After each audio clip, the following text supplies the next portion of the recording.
I remember the day my parents sat me down in our living room like it was yesterday.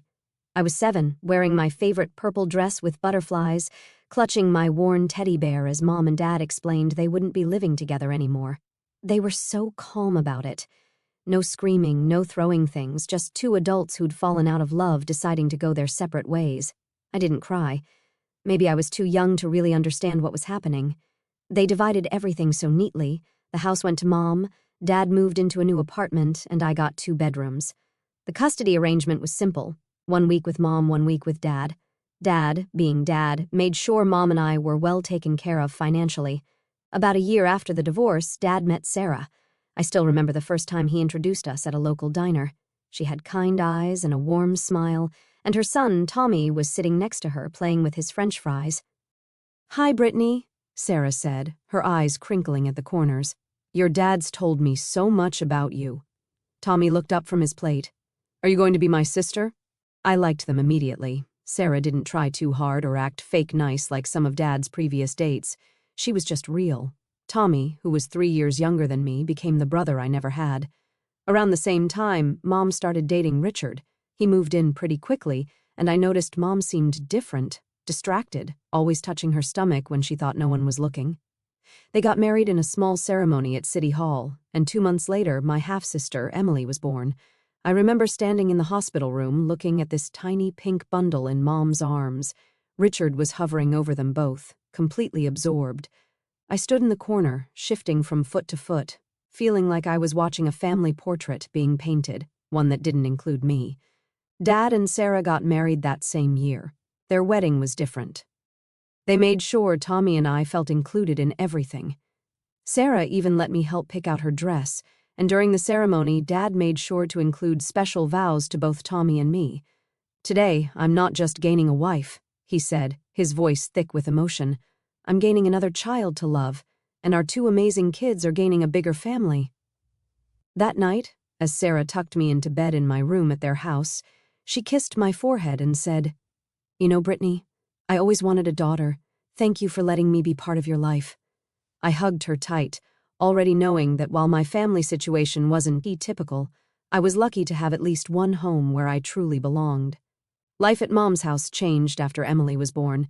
It wasn't anything dramatic, no harsh words or cruel treatment. It was more like I was slowly fading into the background, becoming a ghost in my own home. Mom quit her job to become a full-time housewife, and everything began revolving around Emily. At first, I tried to tell myself it was normal. Of course, a baby needs more attention. But as the months passed, the forgetting started. Little things at first, then bigger ones. I remember standing outside school in the rain, watching other kids leave with their parents after the parent-teacher conference. Mrs. Johnson, my 4th-grade teacher, waited with me for almost an hour before calling Mom. "Oh God, was that today?" Mom's voice crackled through the phone. "I'm so sorry. I was at Emily's Mommy and Me class. Can we reschedule?" We never did reschedule. Richard just picked me up that day, barely glancing at me as he drove home, talking on his phone about work the whole time. Then came my 10th birthday. I woke up excited, running downstairs, expecting at least a happy birthday from Mom. Instead, I found her fussing over Emily in the kitchen. "Mom," I said, hovering by the doorway, "do you know what day it is?" She looked up, distracted. "Tuesday? Oh, I need to take Emily to her doctor's appointment." I stood there, my heart sinking. "It's my birthday."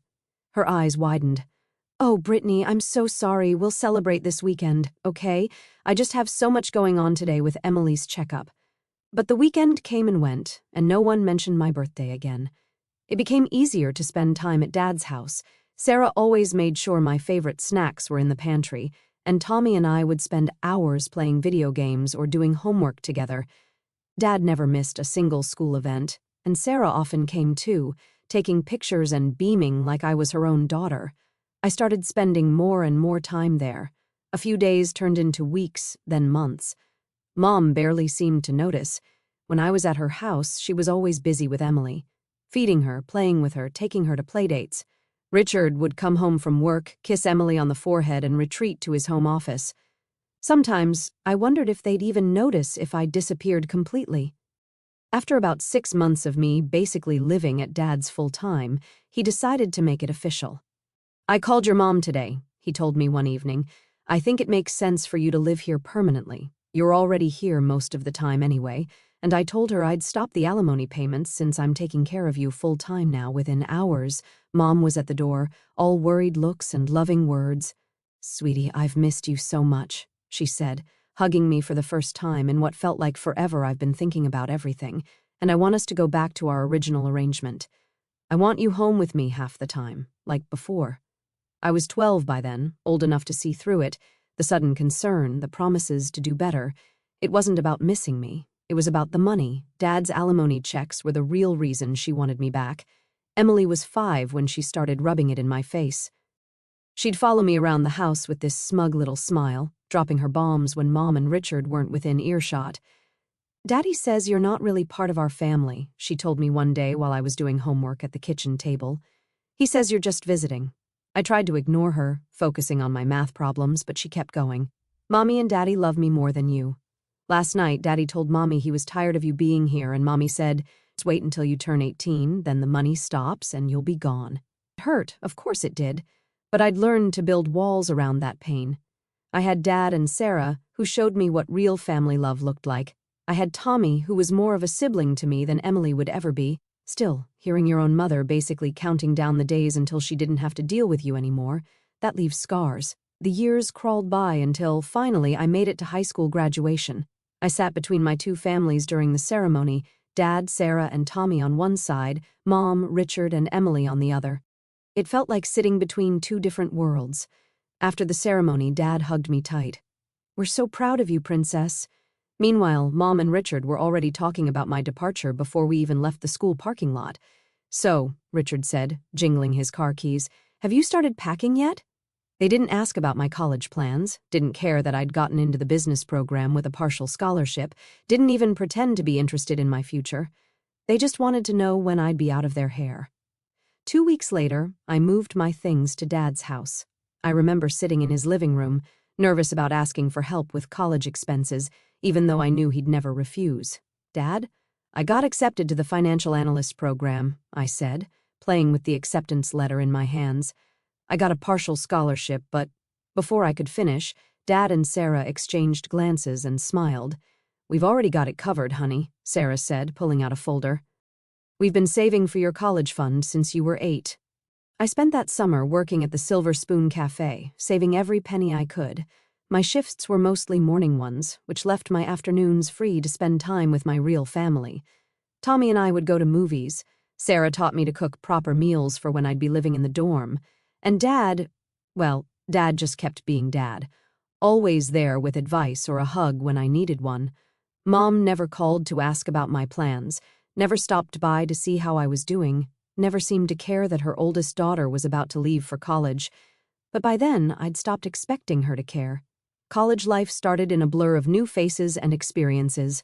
My dorm room was tiny but cozy, and my roommate, Jenny, was nice enough, but we never became close friends. Between classes and my job at the campus cafe, I barely had time to breathe, but I made sure to call Dad and Sarah at least twice a week. They came to visit whenever they could, and Tommy would tag along, complaining about having to carry my laundry basket but always bringing me my favorite snacks from home. Mom never called, not once. My 19th birthday came and went, without even a text message from her. I shouldn't have checked my phone that day, shouldn't have hoped, but old habits die hard. Later that night, I made the mistake of checking her Facebook page. There they were, dozens of pictures of her perfect family, Mom, Richard, and Emily at the beach, Emily's dance recital, family dinners, holiday celebrations. Each photo was carefully staged to show their happiness, each caption talking about family time and loving my family. I wasn't in any of them, of course. I'd been cropped out of their family portrait long ago. I threw myself into my studies after that, determined to prove that I didn't need their approval to succeed. The years flew by, and before I knew it, I was walking across the stage to receive my diploma in financial analysis. Dad cheered so loud you'd have thought I'd won an Olympic medal. After graduation, Sarah approached me with an opportunity. Her brother, Mark, ran a successful investment firm in our hometown, and she'd mentioned my academic achievements to him. The interview with Mark went well. He was professional but warm, reminding me a bit of Sarah in the way he got straight to the point, while still making you feel at ease. "Your credentials are impressive," he said, reviewing my resume. "But I need to be clear, the fact that you're my sister's stepdaughter won't earn you any favors here. You'll have to prove yourself, just like everyone else." "I wouldn't want it any other way," I replied. I got the job and rented a small one-bedroom apartment near the office. It wasn't much, but it was mine. I worked harder than I'd ever worked before, taking on the projects nobody else wanted, staying late to perfect financial models, developing comprehensive growth strategies for our clients. The results spoke for themselves. Client portfolios under my management showed remarkable growth. The company's revenue increased significantly, and Mark noticed.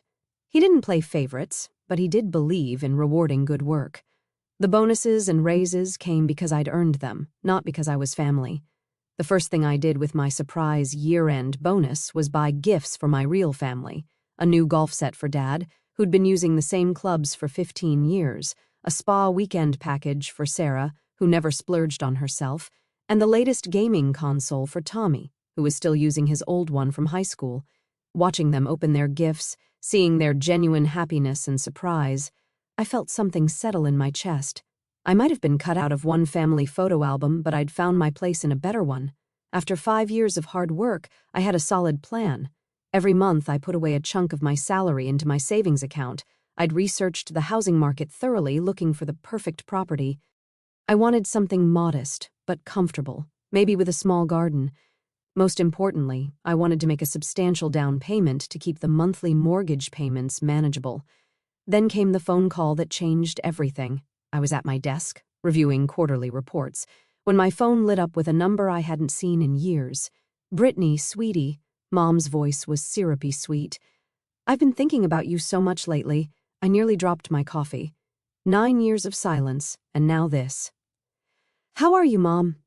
I kept my voice neutral. "Oh, honey, I miss you, we all do. Why don't you come over for dinner this weekend? Emily's home from college, and Richard's making his famous pot roast." Curiosity got the better of me. That Saturday, I pulled up to my old house in my new Mercedes, nothing flashy, but reliable and professional. Emily answered the door, looking me up and down with poorly concealed interest. "Nice car," she said by way of greeting. The house hadn't changed much. Same furniture, same family photos on the walls, still none of me. Mom rushed forward to hug me, acting like we'd just seen each other yesterday. "Darling, you look fantastic. So professional in that suit. Richard, doesn't she look successful?" Richard nodded, pulling out my chair. "We heard you're doing very well at Mark's company. The family grapevine says you're one of their top performers." Throughout dinner, they peppered me with questions about my job, my salary, my car. Mom kept mentioning how expensive everything was these days, especially with Emily in college. "That's such a beautiful watch," Mom commented, reaching for my wrist. "Must have cost a fortune." I smiled politely. It was a birthday gift from Dad and Sarah. "Of course it was," she said, her smile tightening slightly. "They always did spoil you." That dinner turned into more invitations. Suddenly, Mom wanted to be part of my life again. She'd call regularly, stop by my apartment unannounced with Emily in tow, invite me to family dinners. Emily would wander around my modest apartment, examining everything with calculating eyes. "This place is kind of small," she commented once. "I thought you made good money." I kept my responses vague. "It suits my needs." Mom would chime in, "But surely you're planning to upgrade soon, with your salary." I'd just smile and change the subject. Something about their sudden interest in my life made me uneasy. It happened on a Sunday afternoon. Emily was over at my apartment, supposedly to bond with her big sister. I was in the kitchen making coffee when I heard her gasp from the living room. "Oh my God," she said, staring at my laptop screen. I'd left my banking app open after paying some bills. "Is that really how much money you have saved?" I quickly walked over and closed the laptop. "It's not polite to look at other people's private information, Emily." She ignored my comment. "Why are you saving so much? What's it for?" I hesitated but figured there was no harm in telling her.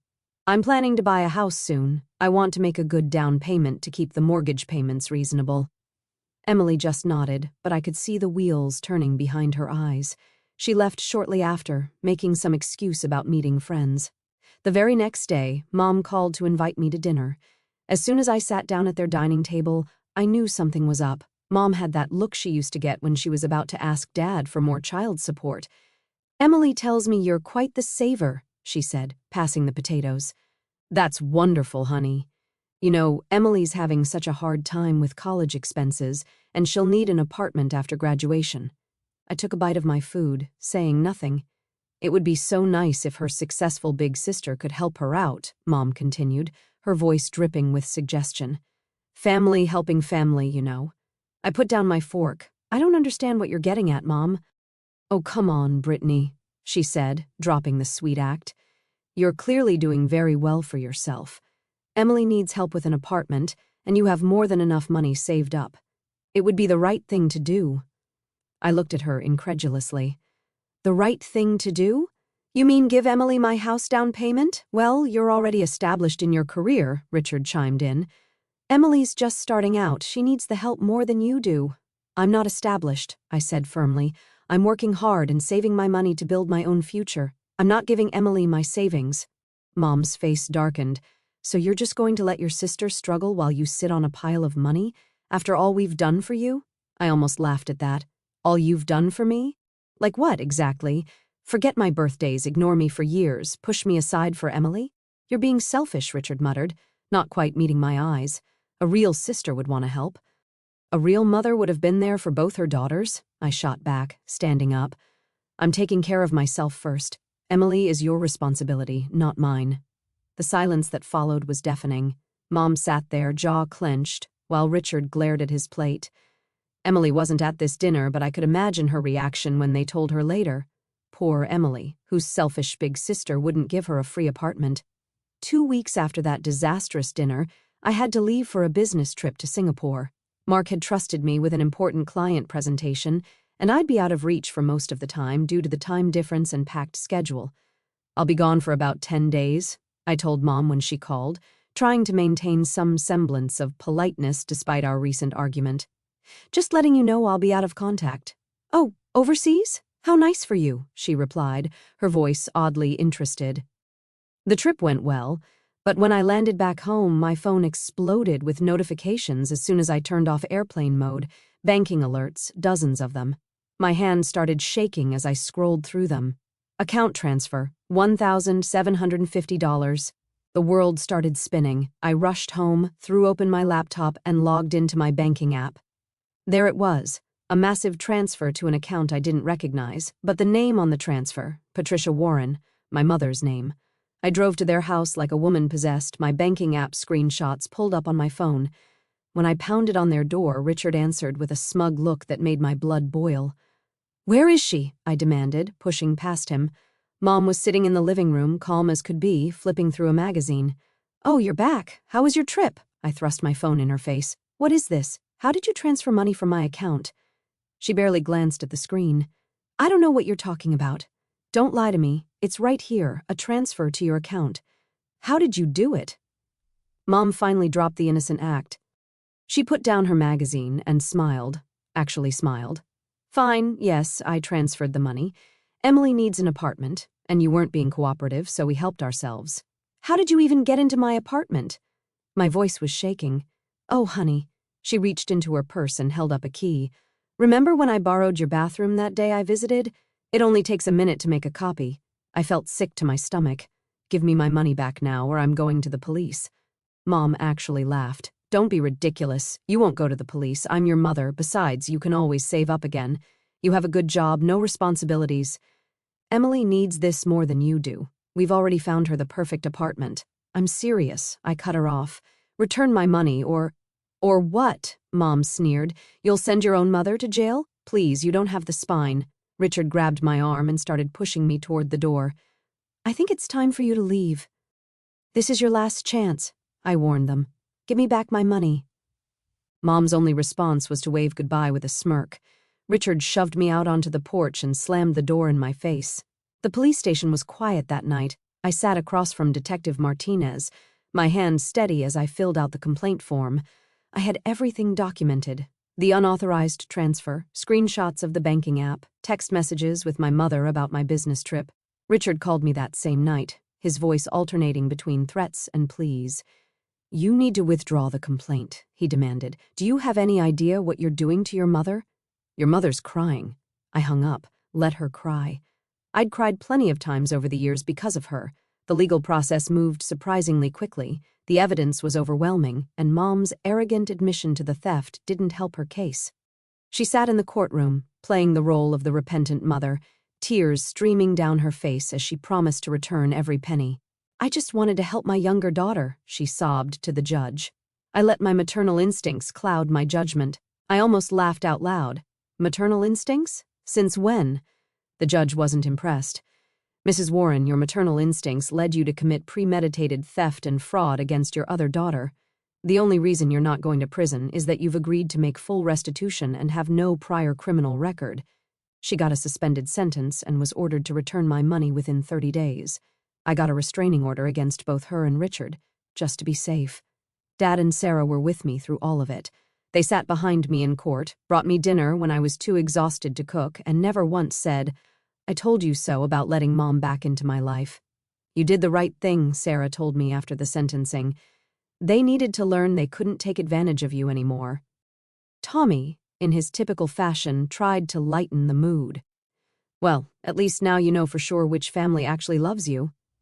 He was right. The lines were clear now. I had my real family: Dad, Sarah, Tommy, even Mark, who'd been incredibly supportive through the whole ordeal. And then there were the others: Mom, Richard, Emily, who'd shown their true colors in the most dramatic way possible. 6 months have passed since then. My money is back in my account, earning interest while I house hunt. I've got my eye on a lovely 3-bedroom colonial with a fenced backyard, just 10 minutes from Dad and Sarah's place. The mortgage paperwork is being processed, and this time, I'm the only one with keys to my home.